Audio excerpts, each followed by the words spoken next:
Nee, ansonsten, die sind im Moment all am Demonstrieren. Ich weiß ja nicht, wofür die am Demonstrieren sind. Ne? Hier mit den Traktoren und Deutsche Bahn hast du nicht gesehen. Aber ich finde das gut, ne? Die Leute stehen für sich innen, die sollen sich nicht alles gefallen lassen. Das finde ich an sich gut. Ich bin da komplett solidarisch mit. Ne? Wir begleiten den 43-jährigen Frührentner Marvin in seinem Alltag in Köln-Chorweiler. Nach Gabi, na, wie ist es? Was macht das Knie? Ja, ich sehe nicht. Ja, tut weh, ne? Ja, ist.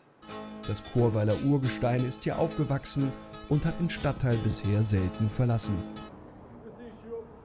Ob ich auch demonstrieren will? Ja, im Grunde schon. Ich weiß nur nicht wofür. Ne? Aktuell bin ich auf Bürgergeld. Ist eine kleine Engpass bei mir im Moment. Aber ja, an sich kann ich natürlich dafür demonstrieren, dass das ein bisschen mehr Geld geben wird. Ne? Wo ist noch ein Traktor?